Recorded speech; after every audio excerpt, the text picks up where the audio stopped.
Bismillahirrahmanirrahim. Assalamualaikum warahmatullahi wabarakatuh. Alhamdulillah wassalatu wassalamu ala rasulillah, amma ba'd. Ayuhal mu'minun rahimakumullah. Untuk kesempatan kali ini saya akan menyampaikan satu pembahasan, yakni panasnya hari kiamat. Ayuhal mu'minun rahimakumullah, disebutkan dalam sebuah riwayat bahwa ketika datang hari kiamat, Allah mengumpulkan para makhluk dari yang pertama hingga yang terakhir, yakni di satu padang ataupun pelataran, dan matahari sangat dekat dengan kepala mereka, dan bagi para makhluk pada hari kiamat sangat panas sekali, sehingga keluarlah batang-batang dari neraka yang menyerupai naungan yang teduh ataupun mendung. Maka terdengar nida dari sisi Allah, "Hai para makhluk, pergilah kalian pada naungan ataupun tempat yang teduh tersebut." Maka berangkatlah mereka. Mereka terbagi menjadi 3 kelompok. Yang pertama kelompok orang-orang mukmin, yang kedua kelompok orang-orang munafik, yang ketiga kelompok orang-orang kafir. Ketika makhluk sampai pada tempat yang teduh atau naungan tersebut, naungan terbagi menjadi 3 bagian. Bagian yang panas, bagian yang berkabut atau berasap, dan bagian yang bercahaya. Allah berfirman, "Intaliqu ila dhillin dhi thalathin syu'ab." Berangkatlah kalian pada naungan yang mempunyai 3 cabang. Ada naungan yang panas, yakni naungan yang berada di atas kepala orang-orang munafik, karena sesungguhnya ketika mereka di dunia menghindari panas, yakni ketika menghindari peperangan.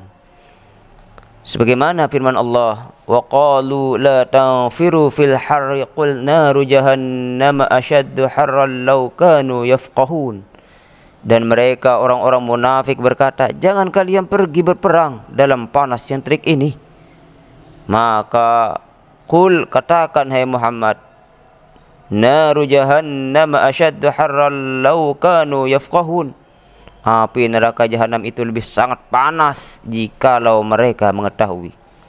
Adapun bagian yang berkabut ataupun berasap berada di atas kepala orang kafir, karena sesungguhnya mereka ketika berada di dunia selalu gemerlap kehidupannya, dan di akhirat mereka dalam kegelapan. Allah berfirman, "Yukhrijunahum minan nur ila dhulumat." Syaitan-syaitan itu mengeluarkan mereka dari cahaya terang menuju kegelapan. Sedangkan bagian yang terbuat dari nur, cahaya, yakni tempat naungan tadi, adalah tempat bagi orang-orang mukmin, karena waktu mereka hidup di dunia berada dalam kegelapan, penderitaan, dan susah payah. Dan di akhirat mereka dalam cahaya. Allah subhanahu wa ta'ala berfirman, "Allahu waliyul ladzina amanu yukhrijuhum minadh dhulumati ilan nur." Allah pelindung orang-orang yang beriman.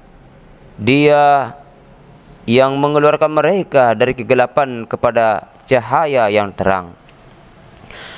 Dan firman Allah subhanahu wa ta'ala tentang sifat orang-orang mukmin pada hari kiamat, "Yauma taral mu'minina wal mu'minat yas'a nuruhum baina aydihim wa bi aymanihim busyrakumul yawm jannatin tajri min tahtihal anhar khalidina fiha dzalika huwal fawzul azim."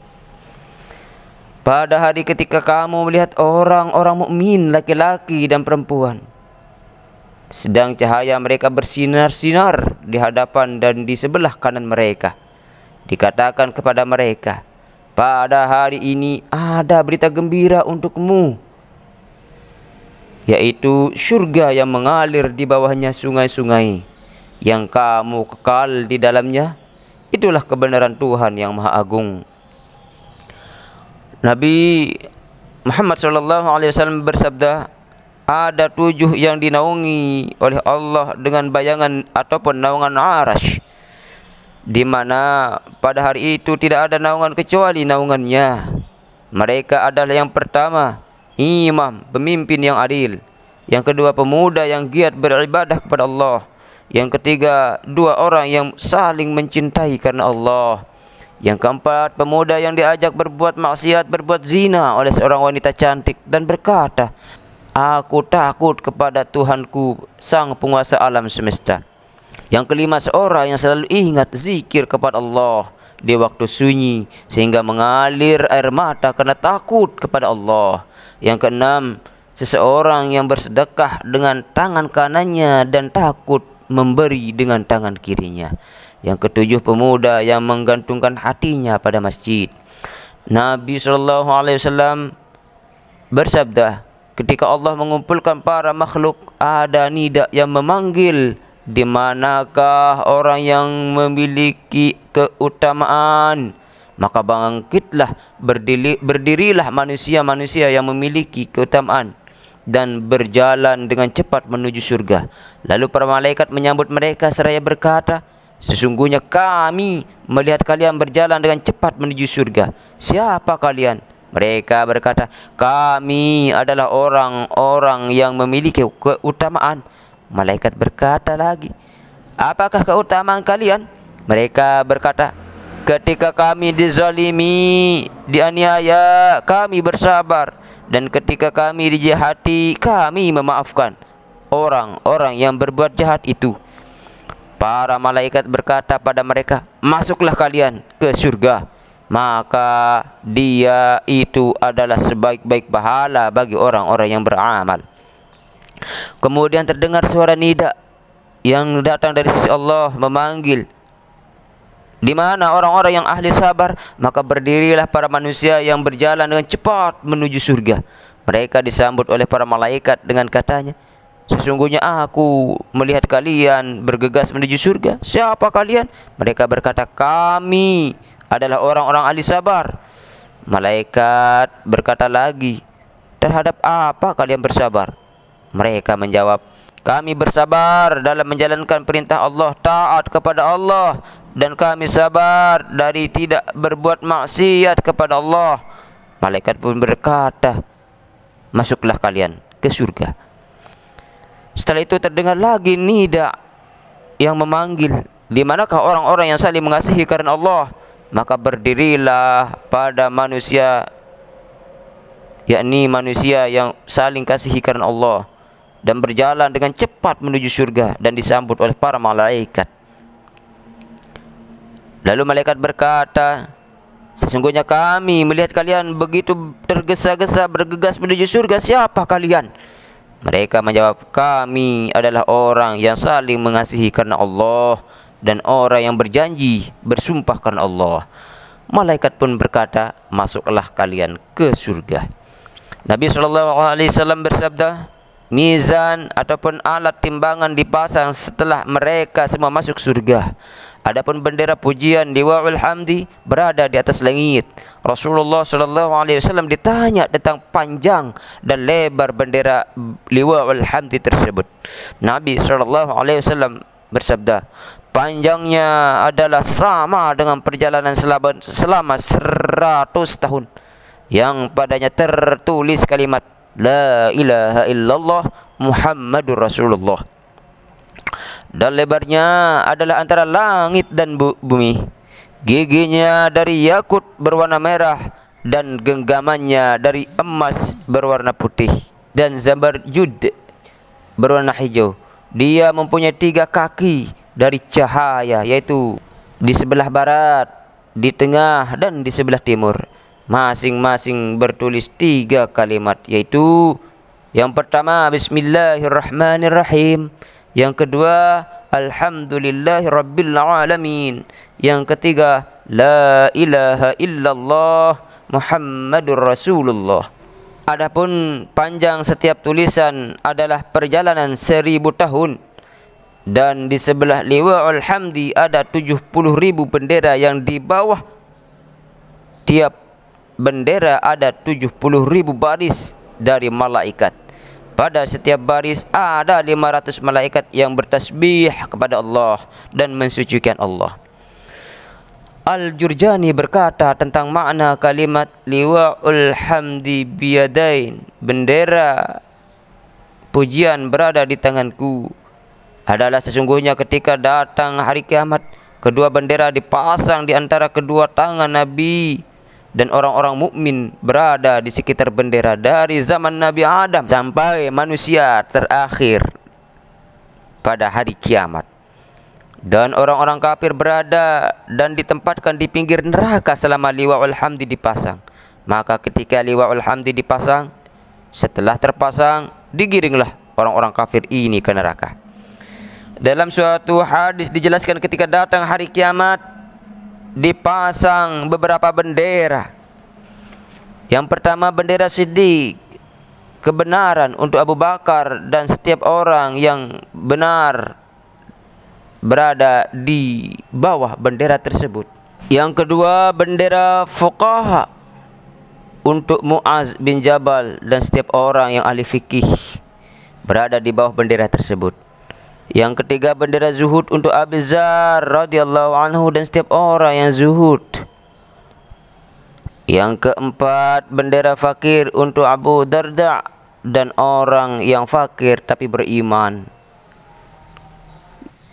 Yang kelima bendera syakha, yakni bendera orang dermawan untuk Utsman dan orang-orang dermawan. Yang keenam bendera syuhada, yakni untuk Ali dan orang-orang yang mati syahid. Yang ketujuh bendera Qurra, yakni untuk Ubay bin Ka'ab dan juga orang-orang yang menjadi ahli qari di bawahnya. Yang kedelapan bendera orang yang dibunuh dengan zalim untuk Husain dan orang-orang yang mati terbunuh dengan zalim berada di bawah bendera tersebut. Allah berfirman, yauma nad'u kullu unasim biimamihim. Ingatlah suatu hari yang di hari itu kami panggil setiap orang dengan pemimpin-pemimpin mereka. Dalam sebuah hadis diterangkan bahwa ketika datang hari kiamat, para makhluk berdiri dengan rasa haus yang sangat dan dipenuhi keringat. Lalu Allah mengutus malaikat Jibril pada Muhammad, dan Allah berfirman, hai Muhammad, katakanlah pada umatmu, berdoalah kalian kepadaku dengan asma yang mereka biasa berdoa dengannya di dunia ketika sangat membutuhkan. Maka Nabi pun menyerukan hal tersebut kepada umatnya. Mereka mengucapkan Bismillahirrahmanirrahim. Maka ketika mereka mengucapkannya, Allah memutuskan hukum di antara para makhluk. Kemudian Allah Subhanahu wa taala berfirman kepada seluruhnya, seandainya kalian tidak menyebutku dengan basmalah ini, maka tidak aku panjangkan bagi kalian putusan ataupun qada selama 100 tahun. Kemudian Allah memutuskan di antara hewan dan binatang ternak, sehingga memutuskan hewan dilahirkan mempunyai tanduk. Lalu Allah berfirman pada hewan buas, hewan-hewan melata, hewan-hewan ternak, hewan-hewan jinak, kalian semua adalah tanah, maka akan kembali menjadi tanah. Artinya tidak ada hukum bagi mereka. Ketika orang kafir mendengarnya, mereka berkata, kami juga tanah, karena panasnya, sakitnya, siksaan saat itu. Muqatil berkata ada 10 dari bangsa hewan yang masuk ke surga, yaitu yang pertama unta milik Nabi Saleh, yang kedua anak sapi milik Nabi Ibrahim, yang ketiga kambing milik Nabi Ismail, yang keempat sapi milik Nabi Musa, yang kelima ikan milik Nabi Yunus, yang keenam khimar Nabi Uzair, yang ketujuh semut milik Nabi Sulaiman, yang kedelapan burung hudhud milik Ratu Bilqis. Yang ke-9 unta milik Nabi Muhammad dan 10 anjing yang bersama Ashabul Kahfi. Kemudian Allah merubah anjing itu dengan bentuk kambing gibas dan memasukkannya ke surga. Apakah kalian tidak mengetahui bahwa anjing tersebut masuk surga di tengah-tengah para kekasihnya? Maka tidak tertolak orang yang maksiat di dalam membawa tauhid selama 50 tahun dan tidak pula tertolak dari rahmat Allah Subhanahu wa taala. Adapun nama kalb ataupun anjing itu hilang darinya dan diganti dengan nama Turam. Ada yang mengatakan kitmir dan ada juga yang mengatakan huban, dan warna anjing itu berwarna kuning. Dikatakan bahwa pada hari kiamat didatangkan orang alim dan para ulama dari umat Muhammad dan berhenti di hadapan Allah. Lalu Allah berfirman, "Hai Jibril, peganglah tangannya dan pergilah dengannya pada nabinya, yakni Muhammad sallallahu alaihi wasallam." Maka datanglah mereka pada Nabi sallallahu alaihi wasallam dan beliau berada di pinggir telaga memberi minum manusia dengan beberapa wadah, beberapa tempat air. Nabi sallallahu alaihi wasallam berdiri dan memberi minum para ulama dengan telapak tangannya sendiri, dan berkatalah manusia yang lain, "Ya Rasul, mengapa engkau memberi minum para manusia dengan wadah, sedangkan para ulama dengan telapak tanganmu?" Nabi bersabda, "Iya, karena sesungguhnya para manusia ketika berada di dunia sibuk dengan dagangannya, sedangkan para ulama sibuk dengan ilmunya." Imam Al-Faqih berkata, "Afdalul a'malil mawaddatu li awliya'illahi ta'ala wal mu'adatul a'da'illah." Amal yang paling utama adalah mawaddah, mengasihi wali Allah dan memusuhi para musuh Allah. Mengenai hal ini diceritakan dalam suatu hadis, sesungguhnya Nabi Musa alaihi salam bermunajat pada Tuhannya. Allah Subhanahu wa taala berfirman, "Apa yang engkau amalkan untukku dengan amalan yang rutin?" Nabi Musa berkata dan menjawab, "Tuhanku, aku sholat untukmu, berpuasa untukmu, bersedekah karenamu, membaca tasbih untukmu, memuji-muji untukmu, membaca kitabmu, dan berzikir kepadamu." Allah Subhanahu wa taala berfirman, "Adapun salat adalah bukti bagimu, puasa adalah perisai bagimu, sedekah adalah naungan untukmu, tasbih adalah pohon-pohon di surga untukmu, bacaan kitabku akan menjadi gedung dan bidadari bagimu, zikirmu untukku akan menjadi nur cahaya untukmu." Maka sesungguhnya ini semua untukmu, wahai Musa. Maka manakah amal yang akan engkau amalkan untukku? Musa berkata, "Tuhanku, maka tunjukkanlah padaku amal untukmu." Lalu Allah berfirman, "Hai Musa, apakah engkau mengasihi seorang wali karena aku? Dan apakah engkau memusuhi musuhku karena aku?" Maka taulah Nabi Musa bahwa amal yang paling utama adalah mencintai sesuatu yang dicintai oleh Allah dan membenci sesuatu yang dibenci oleh Allah. Kemudian Allah Subhanahu wa taala memutuskan hukum di antara para makhluk. Maka ketika mereka berada di hadapan Allah, dikatakan, "Di manakah orang-orang yang berbuat zalim?" Maka majulah orang yang berbuat zalim dan orang yang dizalimi. Lalu diambillah kebaikan orang yang zalim dan diberikan kepada orang yang dizalimi. Pada hari itu tidak ada dinar, tidak ada uang, tidak ada harta benda maupun dirham, sehingga tidak henti-hentinya kebaikan orang yang zalim itu dibagikan kepada orang yang dizalimi.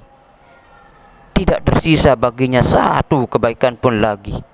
Lalu Ketika sudah habis kebaikannya, diambillah kejelekan orang yang dizalimi dan diberikan kepada orang yang zalim. Maka ketika habis kebaikannya, dikatakan kepadanya, hai orang yang zalim, pulanglah kamu pada ibumu, yaitu neraka Hawiyah. Maka sesungguhnya Allah sangat cepat dalam menghisap. Dalam hal ini diceritakan dalam suatu hadis, Allah Subhanahu wa taala memberikan wahyu pada Nabi Musa agar mengatakan pada kaumnya bahwa mereka yang melaksanakan suatu budi pekerti yang luhur, maka aku masukkan mereka ke surga. Nabi Musa berkata, apa itu? Allah berfirman bahwa kaummu meminta keridhaan musuh-musuh mereka. Musa berkata, Tuhanku, jika seandainya mereka para musuhku telah mati. Allah menjawabnya, hai Musa, sesungguhnya aku maha hidup dan tidak akan pernah mati.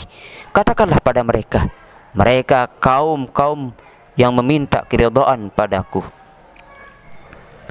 Musa berkata, bagaimana caranya meminta keridhaanmu? Allah berfirman, dengan 4 cara. Yakni yang pertama dengan penyesalan dalam hati. Yang kedua memohon ampun, beristighfar dengan lisan. Yang ketiga mengalirnya air mata dalam bertaubat, dalam meminta keridhaan. Dan yang keempat, dibuktikan dengan amal perbuatan, mengerjakan perbuatan-perbuatan yang diridhai oleh Allah, meninggalkan perkara-perkara yang dilarang, yang tidak diridhai oleh Allah Subhanahu wa ta'ala. Baiklah, inilah pembahasan kita untuk bab kali ini.